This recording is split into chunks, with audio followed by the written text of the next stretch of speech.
Մարաշում, և 5-րորդը Գերմանիայի առաքելությունն Արևելքում կազմակերպության աշխատակից Դանիուհի Քարեն Եփփեն Ուրֆայում։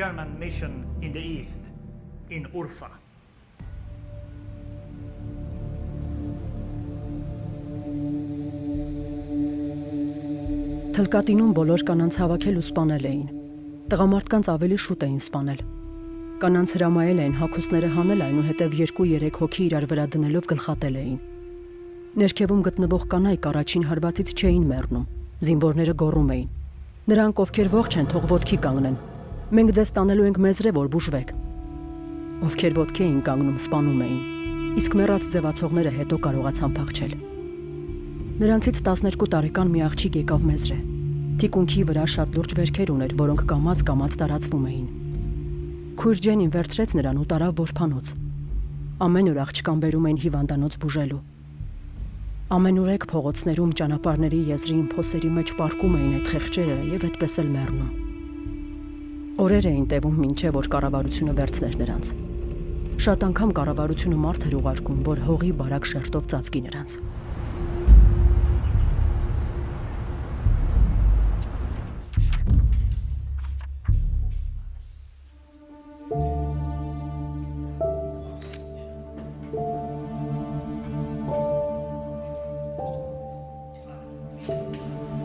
Ստոկհոլմի ազգային արխիվի բաժանմունքներում պահվող կանանց առաքելության աշխատողներ կազմակերպության արխիվը բերնեբերան լիքն է նամակներով ու զեկույցներով, որոնց տակ ստորագրված է Ալմա։ Եթե հայոց ցեղասպանության մասին որևէ վկայություն չլիներ պահպանված, միայն այս նամակները բավարար կլինեին։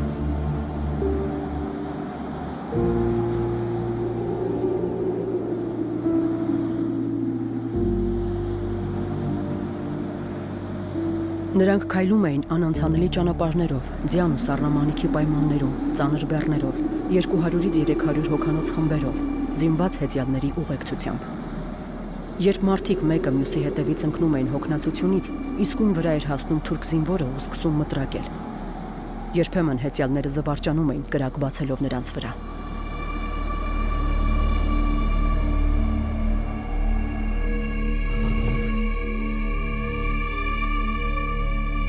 Կանխազգում էինք իհարկե, որ աղետը մեզ է մոտենում, բայց ոչ ոք չէր ենթադրում, որ սարսափելի ջարդ կլինի, ծրագրված եւ ղեկավարվող ամենաբարձր քաղաքական մակարդակով։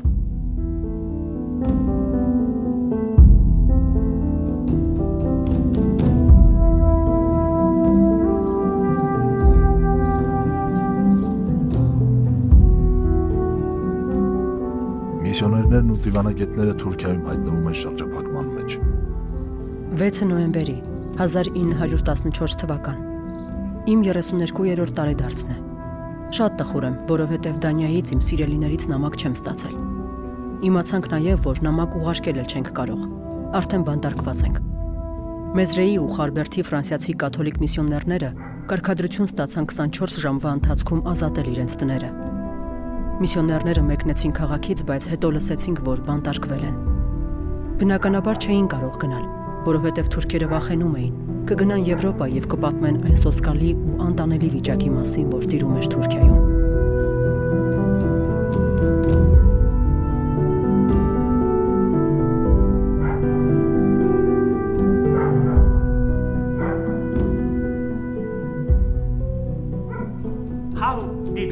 Ինչպես փոխեցին պատերազմն ու ցեղասպանությունը բարեկեցիկ եվրոպոհիների կյանքը, ինչպես փորձեցին օրիորդներն իրենք փոխել պատերազմի ու ցեղասպանության դեմքը։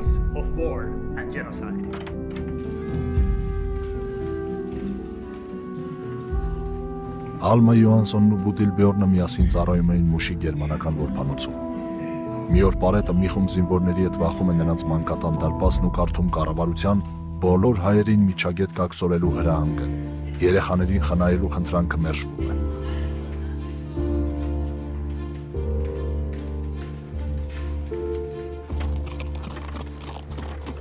Գնացի նահանգապետին խնդրելու։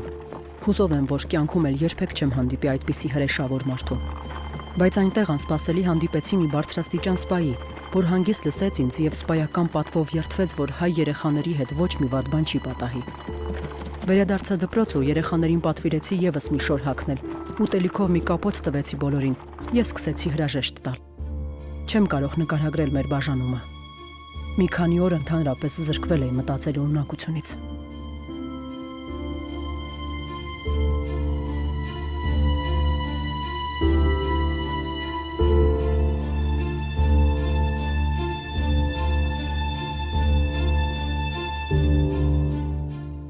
Մի քանի օրից մեզ այցելեց մեր հացագործը։ Նա տեսել էր մեր քահանային, ուսուցիչ Մարգարին, դեղագործ Ռուբենին, երբ նրանց կապկպած տարել էին սպանելու։ Մնացյալը մոտ 100 մարդ ողջ թաղվել էր քաղաքից դուրս, մեծ փոսում, կամ փակվել էին տներում ու ողջակիզվել։ Մի ոստիկան պարծենում էր, որ մեր մանուկներին այրողներից մեկն էլ ինքն է եղել։ Գետնին նստած, սարսափից գլուխս բռնած թվում էր, թե խելագարվում եմ։ Իմ մանուկները։ Ես սիրում էի նրանց իմ սեփական երեխաների պես։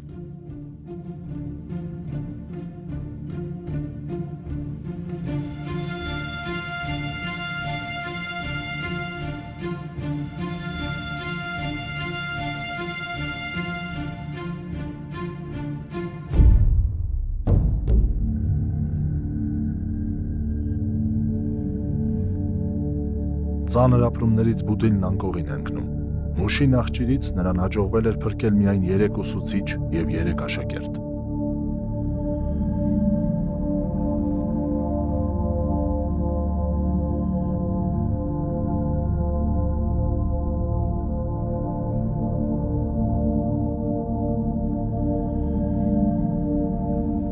Կոտրված սրտով որդեգորույս 2 մայրեր։ Ալմա Յոհանսոնն ու Բուդիլ Կատերինա Բյորնը լքում են մուշը։ Երբ տեղեկություն եկավ, որ մուշի հայերը միջև վերջին մարդը սպանվել են, Պարետն ինձ ասաց. Հիմա արդեն երկրում անգամ քրիստոնյա շունչ չի մնացել, ժամանակն է, որ դուք էլ մեկնեք այստեղից։ Օտարերկրացիներն այստեղ այլևս անելիք չունեն։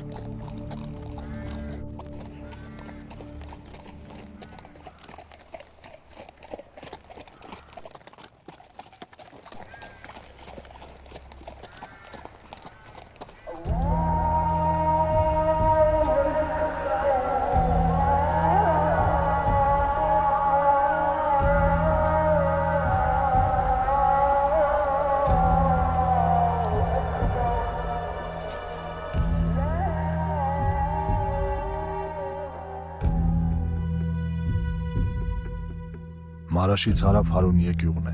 1916 թվականին Աննա Հետվիգն արդեն տեղափոխվել էր այստեղ։ Գերմանական միսիոներական կազմակերպությանը պատկանող Հարունիեի որբանոց։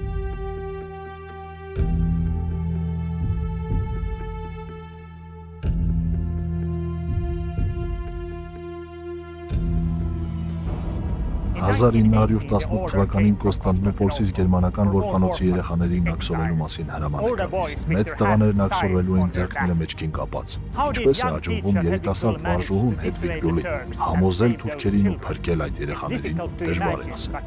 Սակայն փաստ է, որ կառավարության հրամանը չի կատարվել։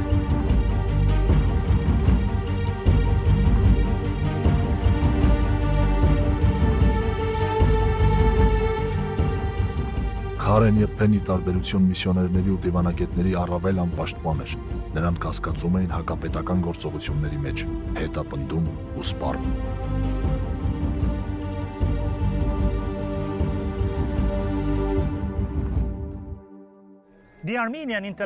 Հունիսի 8-ին ձերբակալվում են Ուրֆայի հայոց երևելիները,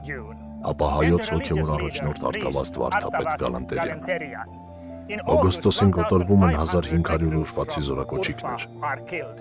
Բնակչությանը ոչինչ չէր մնում, բացի ինքնապաշտպանություն կազմակերպելուց։ Դիմադրությունը տևում է 25 օր։ Քաղաք մտած թուրքերը սկսում են հաշվեհարդար տեսնել թաքստոցներում գտնվող կանանց, երեխաների ու ծերերի նկատմամբ։ Խոզարկուները, որ փնտրում էին Գարեգին քահանա Ոսկերիչյանին, մտնում են Քարենի եւ Փեյտու։ Այստեղ նա պատսպարում էր մոտ 50 հայերի։ Թուրքերը ձերբակալում են Եփեի որդեգիր աղջկան, Լյուսիա, եւ հայտնում Քարենին, որ աղջկան կվերադարձնեն, երբ նա իրենց հանձնի քահանային։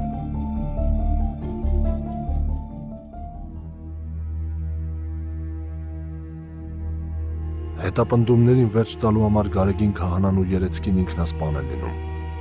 Քարենի որդեգիր տղան Միսակը գրում է. Տեր Գարեգինը թույնը բերանն լցնելուց առաջ մի պտղունց հող առավ իբրև հաղորդության մասունք, մի քիչ ջրով լցրեց բերանը։ Նույնն արեց երեցկինը։ Տեր հայրը շրթները հազիվ շարժելով ասաց. տղաներս, Խնդրում եմ մեկական քար դրեք գլխներիս տակ, որ դրանց վրա հանգչենք։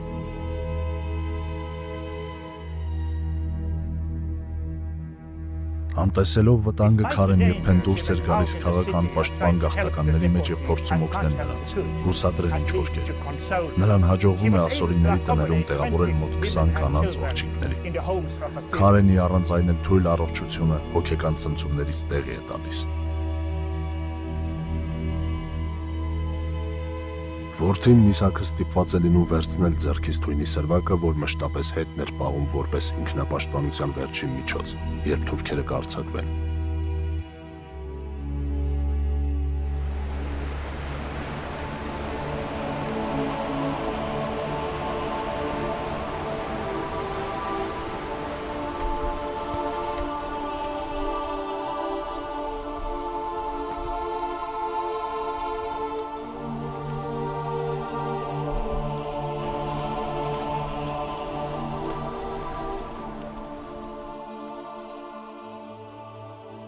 In 1915, according to Maria Jacobsen's diary, 13 missionaries 1915 թվականին ըստ Մարիա Յակոբսոնի օրագրի Թուրքիայի տարածքում 13 միսիոներ է մահանում։ Այդուհանդերձ շատ միսիոներ գործիչներ շարունակում են մնալ եւ աշխատել այդ երկրում։ Ինչպես է հնարավոր տեսնել մանուկների մահը, հարազատ մարդկանց մահը, սեփական մահը, տեսնել ամեն օր այդքան մոտ ու չվախենալ։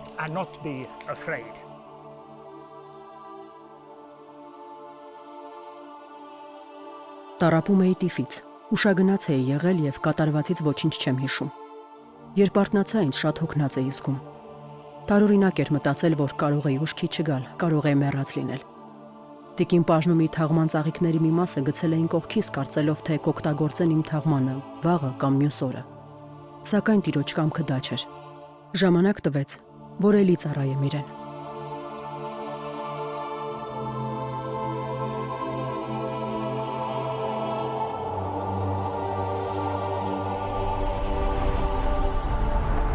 Սարսափելի ծանր էր 1916-ից 17 թվականների ձմեռը։ Սովին ու աղքատությանը վրա էր հասել ցուրտը։ Հագուստ, կոշի կամ կողին կամ ցորեն ճարելը դարձել էր անհնար։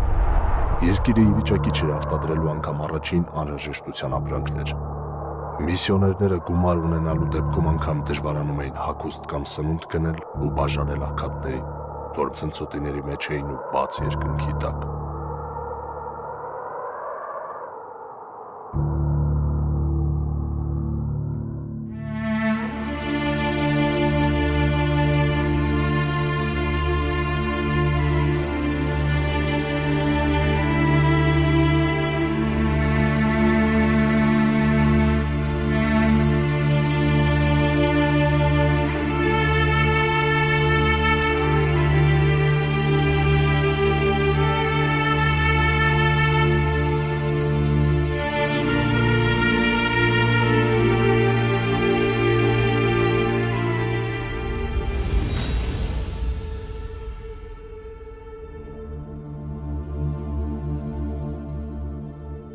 Մենք հիմա Խարբերդում ու Մեզրեյում կերակրում ու հագցնում ենք 5000-ից ավելի հայերի։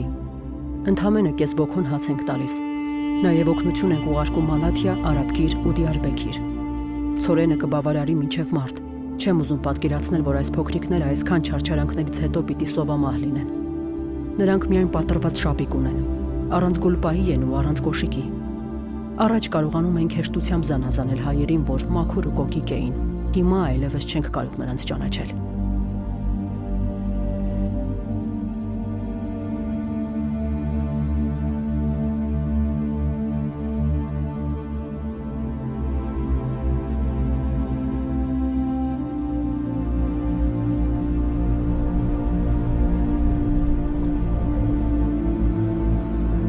Թուրքիան պատերազմը տանուլ էր տալիս։